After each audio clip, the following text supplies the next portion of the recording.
Hey guys, this is Akmal Khan and welcome to our new video.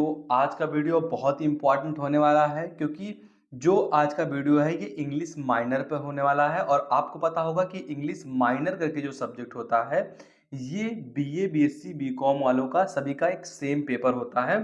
और जितने graduation level की परीक्षाएं होती हैं उन पर अगर इंग्लिश माइनर सब्जेक्ट आपने लिया हुआ है तो वही पेपर सब में पूछा जाता है। तो ये वीडियो सबके लिए है एंड मैं स्पेशली बता दूं ये फर्स्ट सेमेस्टर वालों के लिए है।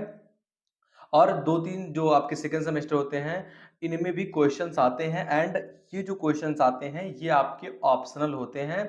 इसमें लिखित कुछ नहीं होता है, आपके सामने 75 या 100 क्वेश्चन पूछे जाएंगे। यूनिवर्सिटी पे डिपेंड करता है कितने क्वेश्चन, लेकिन जो आपका सिलेबस रहेगा यही रहेगा। और जो है इंपॉर्टेंट क्वेश्चन मैं आपके सामने लेकर हाजिर हूँ। इससे पहले भी मैंने बहुत सारी वीडियोस बनाई हुई हैं, अगर इंग्लिश माइनर का आप वीडियो देखना चाहते हैं मैंने पेपर्स भी अपलोड किया हुआ है कैसे आता है, तो सारा कुछ आपको चैनल पर मिल जाएगा। तो चैनल को सब्सक्राइब कर लीजिए। आइए शुरू करते हैं।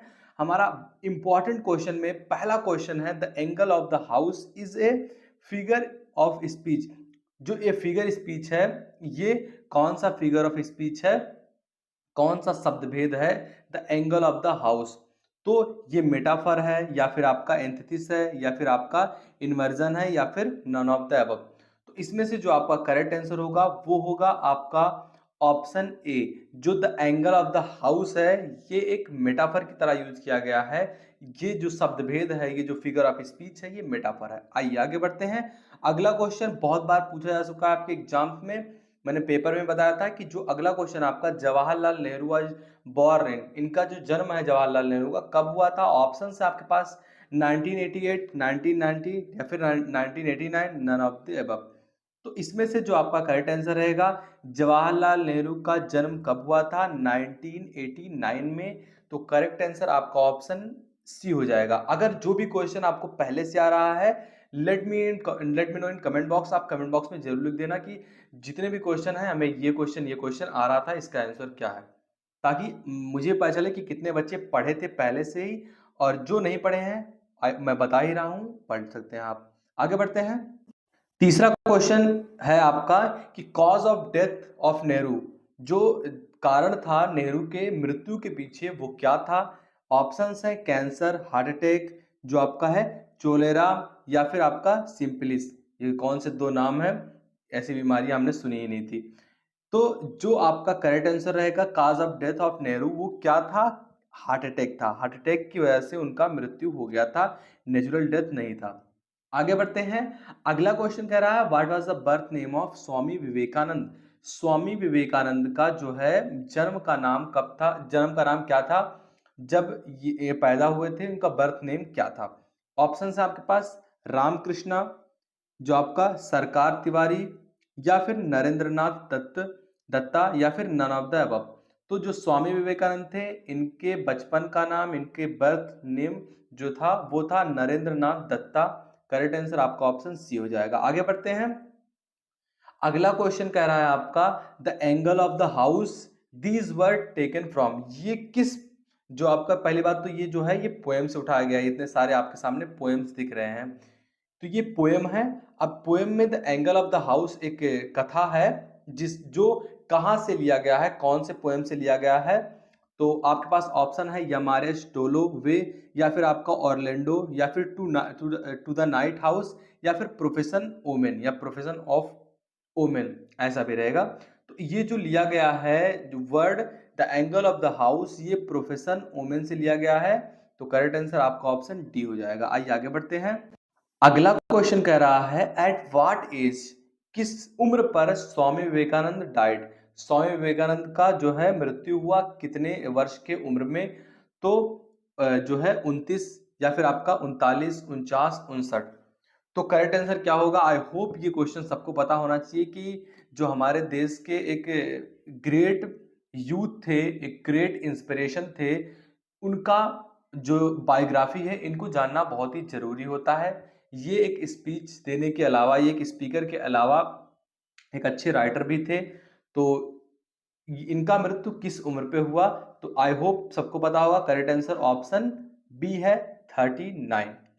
आइए आगे बढ़ते हैं। अगला क्वेश्चन आपका कह रहा है discovery of India is written by PT Nehru, Pandit Jawaharlal Nehru के द्वारा डिस्कवरी ऑफ इंडिया लिखा गया है? कौन से साल में लिखा गया है? आपके पास ऑप्शंस हैं 1940, 1942, 1943 एंड 1944। तो इसमें से जो आपका करेक्ट आंसर रहेगा सातवें का, वो होगा आपका ऑप्शन डी। 1944 में जो है ये डिस्कवरी ऑफ इंडिया जो है ये लिखा गया था 1944 में। आगे बढ़ते हैं, अगला क्वेश्चन, नेहरू वाज डाइड इन, नेहरू का मृत्यु कब हुआ था? 1800 जो है 89 ईस्वी में ये पैदा हुए थे, मैंने इसके पहले क्वेश्चन में बताया हुआ आपको।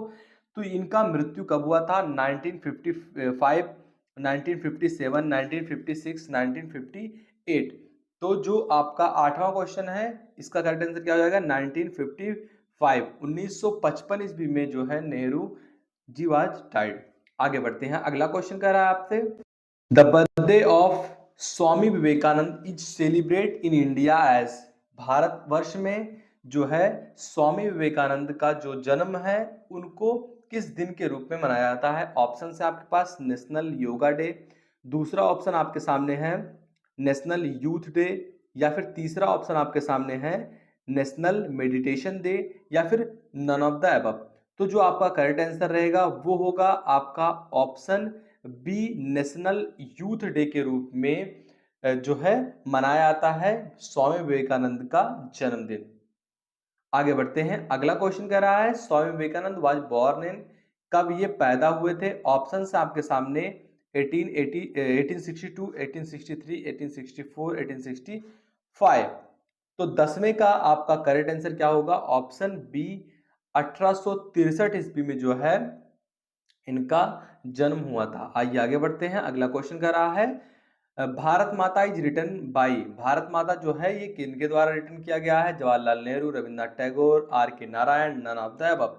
तो इसमें से जो आपका करेक्ट आंसर होगा वो होगा आपका ऑप्शन डी करेक्ट हो जाएगा, नहीं सॉरी, ऑप्शन आपका ए करेक्ट हो जाएगा। जवाहरलाल नेहरू जो है इनके द्वारा लिखा गया है भारत माता। भारत माता शायद 8th या 9th के सरकारी बुक में एक चैप्टर है भारत माता करके, जवाहरलाल नेहरू द्वारा लिखा गया है, अगर आपने पढ़ा हो तो। चलिए आगे बढ़ते हैं, 12वां क्वेश्चन कह रहा है आपसे कि Francis Bacon was born in, Francis Bacon का जन्म कब हुआ था? ये एक एथिस्ट थे बहुत बड़े, तो इनका जन्म कब हुआ था? 1955, 1956, 1960, 1960, 1561, सॉरी 15 था सभी। तो इनका जो जन्म था ये कब हुआ था? तो करेक्ट आंसर हो जाएगा ऑप्शन डी, 1561 में इनका जन्म हुआ था फ्रांसिस बेकन का। आगे बढ़ते हैं, अगला क्वेश्चन कह रहा है which work of Bacon was left incomplete due to his sudden death, इनका मृत्यु जो है ये सडन डेथ की वजह से हो गया था, तो इनका कौन सा काम था जो कि इनकम्प्लीट रह गया था? ऑप्शन है आपके सामने सिल्वा, या फिर ऑर्गनम, या फिर न्यू एल्थेनिस, या फिर ऑल ऑफ द अबव। तो 13वें का आपका ऑप्शन सी करेक्ट हो जाएगा, न्यू एल्थेनिस जो है ये वर्क इनकम्प्लीट रह गया था उनके सडन मृत्यु के कारण।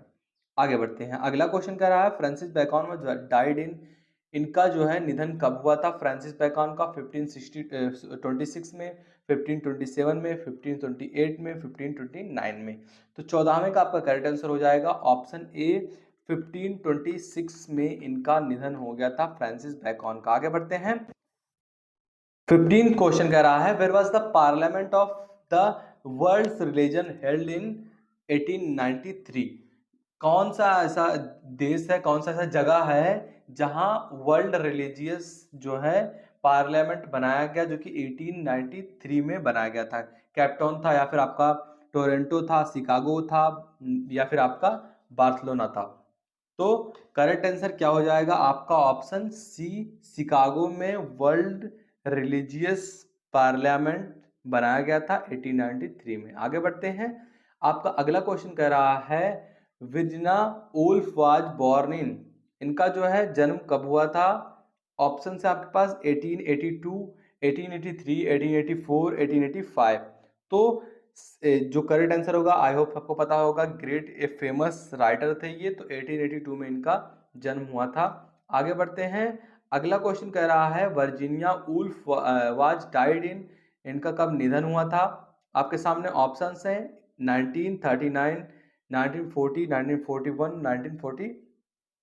तो 17th का आपका करेक्ट आंसर क्या हो जाएगा? ऑप्शन सी 1941 में जो है इनका निधन हुआ था। आगे बढ़ते हैं, अगला क्वेश्चन कह रहा है अकॉर्डिंग टू बैकॉन राइटिंग मेथिक and dot dot man dot dot. तो इनके अकॉर्डिंग जो राइटिंग जो आपका मिस्टेक है ये क्या है? मिस्टेक नहीं, सॉरी, मिक्स है। तो ये क्या है? सिंपल है, टैलेंट है, या फिर आपका एग्जैक्ट है, नन ऑफ द अबव। तो करेक्ट आंसर क्या हो जाएगा? Exact and an exact man exact, ऐसे भरा जाएगा। करेक्ट आंसर ऑप्शन सी हो जाएगा। अगला question, Bacon's essays in first edition are the in number. पहले एडिशन में कितने नंबर थे इनके? ऑप्शंस हैं 15, 20, 25, 10। इतने इससे लिखे गए थे फर्स्ट एडिशन में। तो करेक्ट आंसर ऑप्शन डी हो जाएगा 10। आगे बढ़ते हैं, अगला क्वेश्चन कह रहा है Lamb belong to the. Lamb जो है एक कैरेक्टर है जो कि बैचलर था, एक राइटर भी है। तो ये बिलोंग करते थे कौन से एज से? तो रोमांटिक एज से ये बिलोंग करते थे। करेक्ट आंसर आपका ऑप्शन डी हो जाएगा। आगे बढ़ते हैं, 21 नंबर क्वेश्चन कह रहा है लैम्ब वाजे। लैम्ब क्या थे? मैरिड थे, बैचलर थे, जो आपके एस्थेटिक थे, या फिर नन ऑफ द अबव। तो ये क्या थे? बैचलर थे। मैंने पहले बता दिया था कि लैम्ब वाजे बैचलर। आगे बढ़ते हैं, अगला question, who killed lamb mother. Lamb के माता को किसने मारा? उनकी बहन, उनके भाई, उनके चाचा है, किसी ने नहीं। तो करेक्ट आंसर क्या हो जाएगा? His sister killed lamb mother. तो करेक्ट आंसर ऑप्शन ए हो जाएगा। आगे बढ़ते हैं, ऑफ स्टडीज इनका फेमस एसे है। ये किनके द्वारा लिखा गया है? बैकॉन, रोस्किन, या फिर आपका हेर्जिलिट, या फिर नन ऑफ द अबव। तो बैकॉन द्वारा लिखा गया है, सबको पता होगा। Of studies is written by Bacon. आगे बढ़ते हैं, अगला क्वेश्चन कह रहा है Charles Lamb was born in. ये चार्ल्स लैम्ब का जन्म कब हुआ था? 1769, 1775, 1772, 1778। तो करेक्ट आंसर आपका ऑप्शन सी हो जाएगा। 1772 में इनका जन्म हुआ था चार्ल्स लैम्ब का। Dream children is written by किसके द्वारा लिखा गया है? स्विफ्ट के द्वारा, स्टीवन ऑन के द्वारा, W.H. पीटर के द्वारा, या फिर चार्ल्स लैम्ब के द्वारा। करेक्ट आंसर आपका ऑप्शन डी हो जाएगा। ड्रीम चाइल्ड लिखा गया है, ये शायद ड्रीम था या फिर ड्राम ही रहा होगा। तो ये किसके द्वारा लिखा गया है? चार्ल्स लैम्ब के द्वारा। आई होप ये क्वेश्चंस आपको पसंद आए होंगे एंड ये क्वेश्चन इंपॉर्टेंट थे। आप एक बार जरूर एग्जाम से पहले देख लेना। एंड बहुत सारे वीडियोस ऑलरेडी अपलोडेड हैं इंग्लिश माइनर के।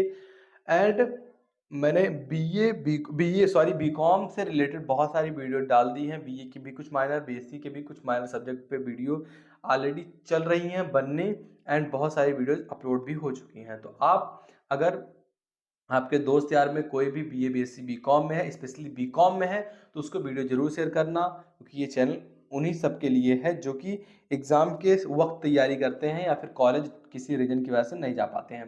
तो आई होप आप वीडियो शेयर करेंगे। तो मिलते हैं आपसे वीडियो में, तब तक के लिए जय हिंद, जय भारत।